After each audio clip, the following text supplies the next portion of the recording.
Hey everybody, how's it going? Mike here from the Focus Garage, and before this video starts, I just want to take a second and let you know that you are going to be looking at footage from the southwest area of Wisconsin, also known as the Driftless Wisconsin area. And what I did is I just downloaded a route right to my phone, plugged it in, and me, Onder, and our buddy with his Dodge Viper went out here and we just explored these roads. It was a great time, a lot of hills, a lot of rolling meadows, and we just wanted to check it out. So, to get this video started here, as you can already see by the title, the thumbnail, whatever else is going on, I wanted to make a video about why I think motorcycling is great. Now, obviously, if you're into this channel or you found this video, you may or may not already be riding or you're interested in it, at least in some scope.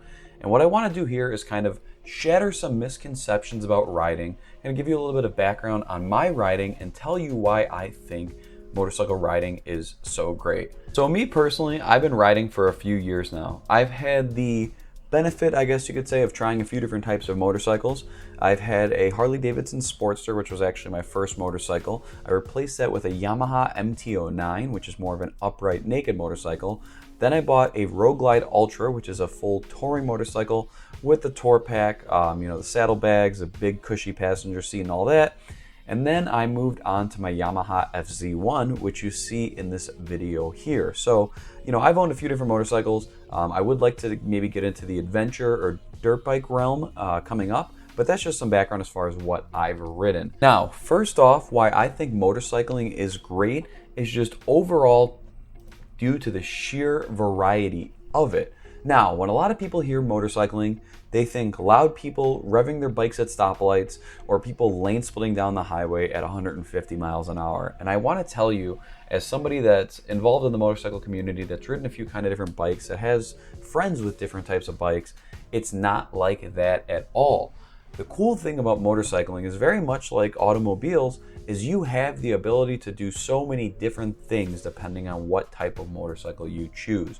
If you want to do track riding, that's great. You can go buy a super sport bike. If you want to do stunt riding, that's great. You can buy, some type of motorcycle and trick it out for stunting with handbrakes, different size sprockets and things like that, so you can wheelie easily, do stoppies, drift it around, do burnouts, things like that. If you want to do cross-country riding, you have the ability to go ahead and purchase a large touring motorcycle or something that's more sport touring and do that as well. So if you want to get out there, see the country, see the world, depending on where you live, if you're somewhere out in Europe, somewhere in Canada, America, you have the ability to buy one of these touring motorcycles and just go coast to coast and really explore what your country has to offer.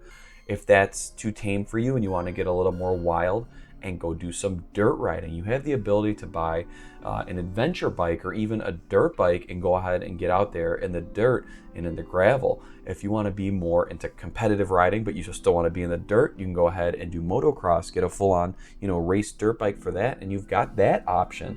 The cool thing about motorcycling too is the different ways in which you can enjoy it, as far as group riding.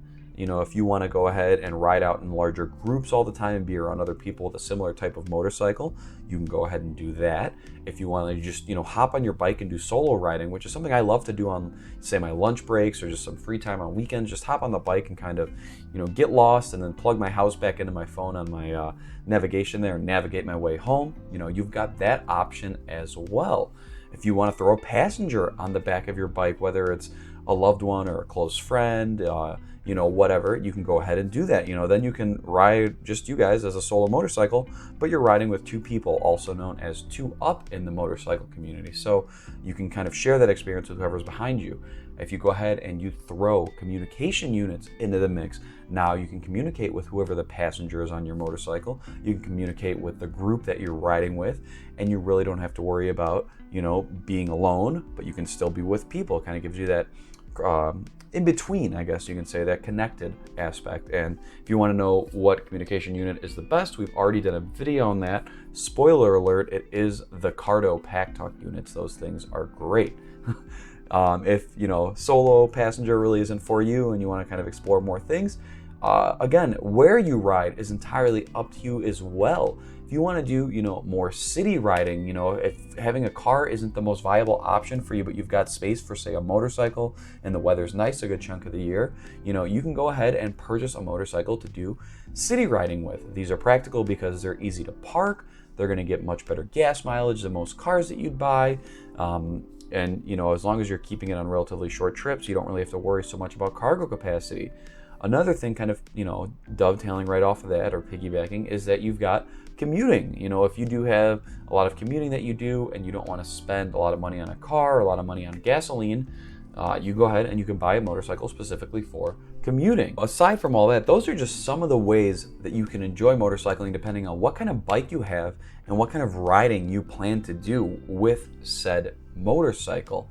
Now, another cool thing about motorcycling and being on two wheels in general is just the community. Now, I'm not saying you have to go out there and you have to be, you know, the most social person in the world or anything like that, but with these motorcycles, whatever you get, whether it's a cruiser bike, a naked motorcycle, a super sport bike, you can go out there and you can essentially meet people with similar interests of yourself. Now, you can go on Facebook groups, you can go on forums, you can go in local clubs and groups and chapters, and you can meet people that ride the same kind of motorcycles as you, that have the same kind of interest as you, and you can do rides with these people that are similar to you. Again, it's a great way to kind of get out of the box, get out of your comfort shell a little bit, and just, you know, try new things and see new places. One of the best things that I love about being on two wheels and being on a motorcycle, and this goes with whatever kind of bike you're riding, is just the connection between yourself and the machine. Now, you know, I've driven cars, as I hope probably many of you have, but you know, I've owned many cars, you know, automatic, manual, dual clutch, and everything in between, and none of that compares to the connectedness that you get on a motorcycle. When you are on two wheels, just being able to actuate a clutch lever with your hand versus your foot in a car, and just, you know, shifting through the gears is so mechanical, and the throttle linkage is just, whether it's electronic or, you know, drive by wire, drive by cable, it's just so mechanical and so different than anything that you get in a car, and it just really adds that next level of enjoyment to me. That's one of the most enjoying things about a motorcycle, is that just, you know, turning the bike, you know, the way you lean and you counter steer. If you haven't done it before, you won't understand what I'm talking about until you go out there and you absolutely experience it for yourself. It's such an enjoyable thing and such a great stress release and just way to really become one with the machine. And as you can see in these video clips that I've got here, it's a great way to get some fresh air, to go see some scenery. And hell, some people even say that riding a motorcycle is good for your physical health, because throwing that bike around, maneuvering it at low speeds, keeping it standing upright when you're stopped, that's working out your core, you're burning calories. People have proven that, you know, if you go ride for a few hours, you'll burn a few hundred calories. So hey, look at that, you're being healthy, you're being fit, all by hopping on two wheels there. Another cool thing, you know, if you're into mechanics or engineering, or, you know, if you're a petrol head or, you know, gearhead, anything like that, the noises you get from a motorcycle. So going with the variety of bikes that I talked about in the beginning of the video here, the way there's, you know, super sport bikes, you know, dirt bikes, touring bikes, and everything in between there, comes with a different type of engines and sounds that you're going to get with motorcycles. You know, with cars, you pretty much get some type of inline engine or V engine or anything like that, anything from, you know, small displacement to larger displacement. With motorcycles, you get that in an even more extreme manner. You've got these, you know, leader bikes that have very, very high revving engines, you know, rev 13, 14, 15,000 RPMs. On the polar opposite of that, you've got these large displacement V-twin engines that, you know, thump along, and you've got the classic potato idle thump sound there. You've got parallel twins which growl. You've got, you know, V2s, V4s, all sorts of cool stuff, which has all types of interesting noises. And if you are a gearhead, an engine fanatic, or anything like that, being able to get on two wheels and rip through the RPMs and hear the different noises that those engines make are just so much fun. So that's something I strongly advise, you know, to get out there, check that out, you know, test ride a couple different bikes and see what's out there. Now, I know you may be thinking of yourself here, or thinking to yourself if you're watching this video and you've never ridden a motorcycle before, maybe it's piqued your interest, maybe you want to get involved in it. You know, hey, how do I go ahead and further my experience, you know, be able to kind of dip my feet in the world of motorcycling? The best way that I can possibly explain this to you is, one, find a friend that already rides And 2, look up your local community college motorcycle courses, the MSF course, if you are in the United States, and take one of those. They've got courses for intermediate and courses for beginners. So if you've just ridden some kind of motorcycles or dirt bikes or scooters in the past, you can probably go ahead and get away with the intermediate. If you know absolutely nothing at all about motorcycling, you can still get in that beginner's course, and they will teach you as if you don't even know what a motorcycle is. And you'll know right away just from being in these courses if it's something that you're going to be interested or not. You get to touch and feel these motorcycles. The course is relatively inexpensive. I think it's like 20 or 30 bucks. And if you like it and you pass these courses, it is a waiver for you to get your motorcycle license, so that way you can ride when you're done.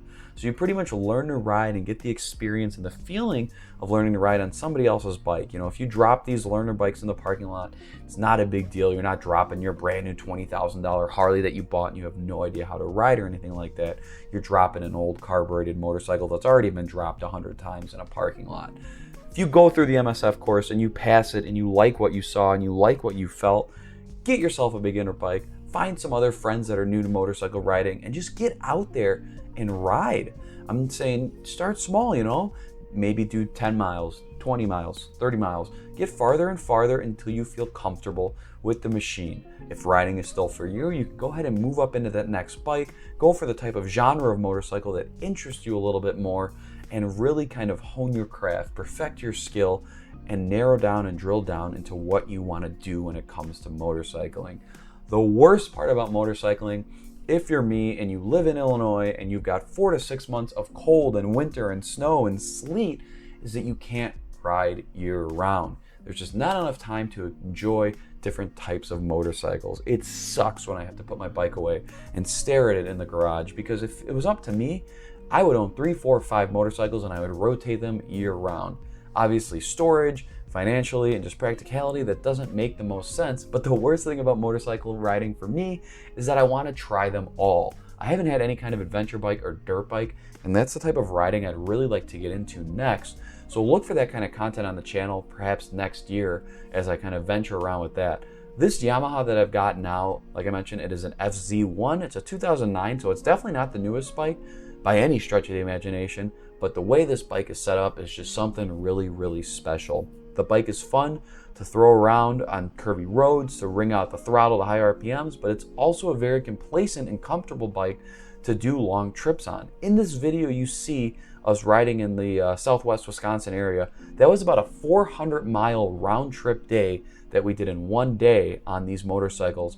And again, you can do it in a car. You can do it more comfortably, you can do it more safely in a car, but the experience is nothing like the way it is on 2 wheels. I hope that gave you just the slightest little sliver or piece of the pie of motorcycling and what it's all about and why I love it and why it's great. And for all you guys that are already riding, keep on riding. For anybody that's out there that's interested in riding, I strongly recommend you go ahead and give it a go. This is Mike from the Focus Garage. I'll catch you in the next video.